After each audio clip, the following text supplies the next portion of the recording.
Alrighty, cool. Mission completed, and we got some respect. So I was totally trying to get more of that. Anyway, let's get on this boat that's conveniently right by the quay, I guess.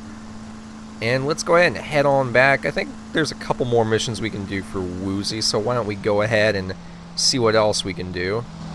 But now that we have the explosives plant there, actually, you know what, I'm going to get out and switch over to this prop plane over here. I get the feeling that this will get me back faster. And plus I can skydive out and look like a badass, so that's cool.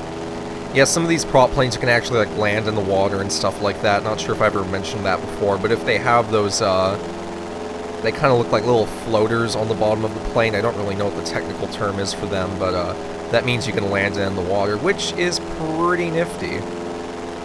Very excited for that. That is another thing with Grand Theft Auto 5. I can't stop talking about that game.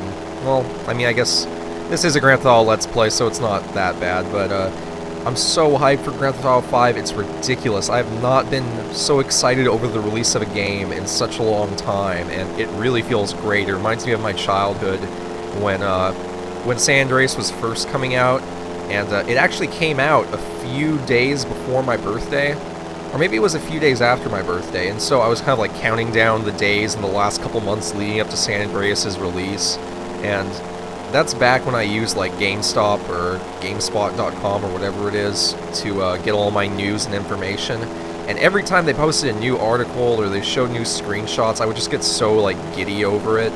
And I remember talking to all my friends about the new game and everything like that, and how I was getting it day one, and it was going to be awesome, and it was awesome, as you guys can tell from the gameplay now. But whoa, crap! I didn't realize how low to the ground I was. Anyway, let's go ahead and bail out now. Holy crap. Okay, I should not be in this plane. Oh, fuck my life. What the hell just happened? Okay. Well, that sucks royally. That was weird. The dust storm made it really hard to see how low I was to the ground. That was weird. And it wouldn't let me bail out for some reason. You know what? I'm gonna go ahead and I guess I'm going to go to ammunition before I head back and get some new weapons and armor, since it's all gone now. Not that it really mattered, because all my weapons were gone after that last mission anyway. But let me go ahead and do that off screen. I'll meet you guys back over at Woozy's casino, and we'll pick up things from there.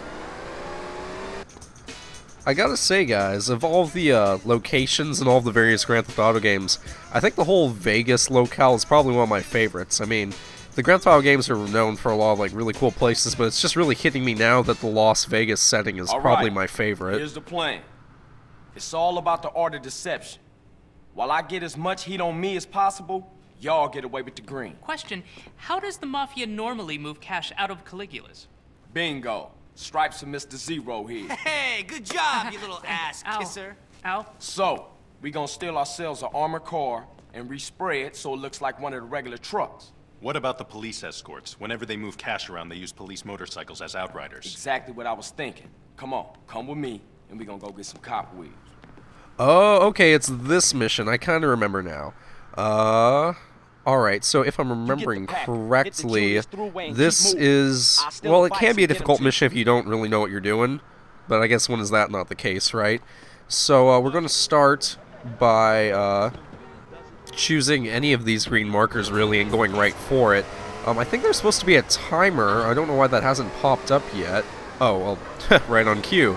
So, yeah, you've been given 12 minutes, I guess, in-game in order to complete this, which, if you know the locations for each of the vehicles, and you kind of know how to navigate your way around Las Venturas, not really that difficult a mission. On the other hand, if it's your first time playing the game, I could definitely understand why you might fail this one a couple of times. But, overall, the best thing to do is just be prepared with some machine gun ammo and armor.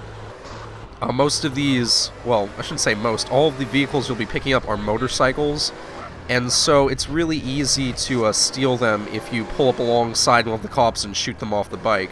That's assuming that they're actually riding the bike when you get to it. Right here, we just ran them over. And now comes the fun part. Now that we have one of the 4 motorcycles that we need, dodge some cop action there. we have to get on the highway. There's a main highway that loops around the entirety of Las Venturas, and find a semi-truck that's being driven by one of Woozy's men. And we're going to have to park this bike on top of that semi, and it'll kind of like lock in place and stay there. And that's how you're able to secure one of the bikes in your possession. So we already got the first bike. I guess since you're given 12 minutes, a good indicator to make sure that you're on track is to have a bike every 3 minutes. That's kind of what I like to look out for. So being that I did this first bike in about a minute and a half, I'd say we're doing pretty good. Oh, this can be the tricky part. Once you've unloaded a bike, though, you need to get a new vehicle to take yourself back into the city with. And sometimes it can be really inconvenient. You might find that the semi is a really far way off from wherever the other bikes are, and so you end up spending a lot of time crossing across the city to try and get to your next destination. But I guess that's why they give you 12 minutes. It's pretty generous. So let's see, which one of these three do we want to go till next? Normally I would open up my map and look and see which one's closest, but I'm feeling pretty good, especially because we got that first one so quickly. So I'm just going to dodge this cop action here. Something else you may want to do, if you notice your wanted level starting to spike up, because you are going to be killing cops in this mission and stealing their vehicles. If your wanted level gets up to maybe a 3 or 4, it may be worth your while to find a pan spray and lose the heat for a little bit, just so that that doesn't build up too high and complicate things. You don't necessarily want to have like the SWAT team breathing down your neck or anything like that. Let's go ahead and hop across the barrier there. And see if I can find an opening here. That's the other thing. It helps to really know the city, I guess. And I think I'm just going to bail out here. Because there's a lot of fenced-off areas in Las Venturas, and you don't want to get stuck dealing with that in the middle of this mission.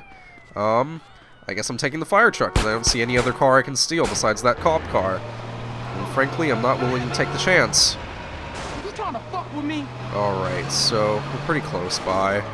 Oh my god, this thing's all over the road. Jeez. Okay.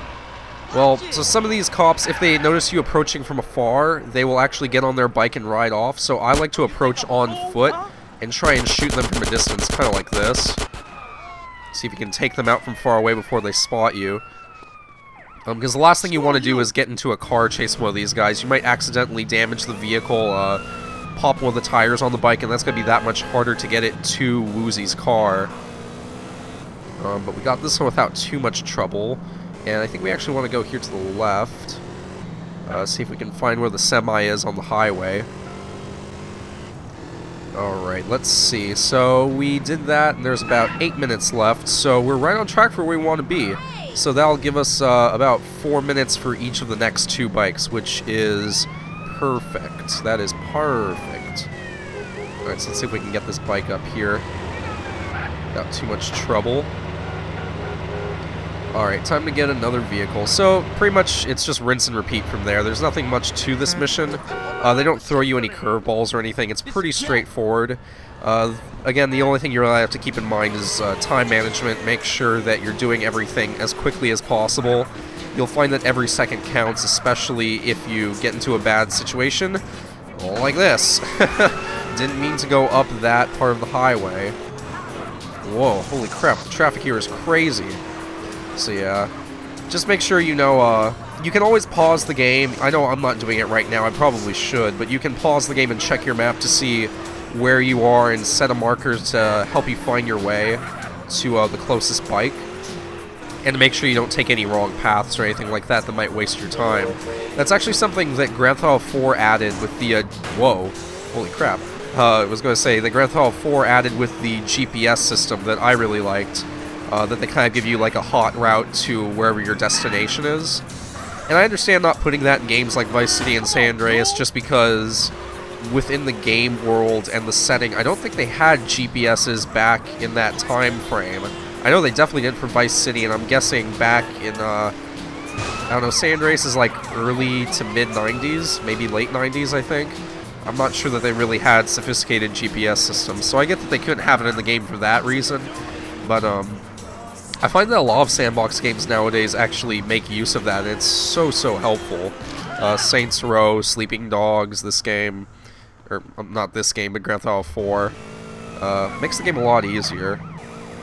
Although in some ways I feel like it's to the detriment of the game, because with San Andreas and Vice City, because I didn't have a GPS system to use in those games, I found myself actually learning the cities, so I could actually, like, tell where I was going without even having to refer back to the map, just because I would play the game and have to kind of plot out my own routes and that kind of thing, and I learned the lay of the land. But I find that with, like the Saints Row series and with Grand Theft Auto 4, I never really learned the layout of the city that well, at least not from memory. And in some ways that makes the games less memorable, I feel like. As much as I love Saints Row, as you guys should know because I did a Let's Play of it, I didn't really fall in love with the city the same way I fell in love with, say, Vice City or even San Andreas, just because I can play these games based on memory pretty much. Of course, watch me say that like I'm some sort of expert and then go ahead and screw up this last part with the final bike. But we've got so much time, I can't imagine that being a problem unless I get busted or something. So, knock on wood, don't jinx ourselves yet. We're not quite in the clear, but things are looking pretty good. Surprised my wand level isn't that much higher, because I've killed a number of police officers by this point. I imagine maybe they'll give me a 3-star wand level after this last one. I don't know, let's see. Go ahead and run this guy over. Yeah, actually, now that I think about that, seems to be... I know I said earlier to get off on foot and to try and shoot the cops from further away before you go up to steal their bikes, just so they don't spot you. But the system of just running them over with your car seems to be working just fine. And can I get over this hedge, please? That would be nice if I could just hop over. Oh, come on. Okay. Obviously, the game does not want me to do that. Fine, I'll play by your rules. Let's go ahead and go out and go all the way around this stupid hedge. And run right into a police barricade. Alright, so... Well, it doesn't look like we're that far away from the semi. At least it's on a straightaway here so we can get some speed. That's one thing that makes this mission easy. Since the semi is on the highway, it's not that hard to speed up and catch up to it, no matter where it is. Just because you can go full blast like this. And once we unload this last bike, I believe that's mission complete. Alright, we're in the final stretch here. Don't screw anything up, CJ. Come on. Whoa, holy crap, almost hit that car. And snap into place. Awesome. Okay, that should do us. Take care of those bikes. Now get out of here. Alright, that's one more step in planning our heist. We're almost actually at the final heist mission where we're going to knock off Caligula's. Inbreeding makes you dumb, huh?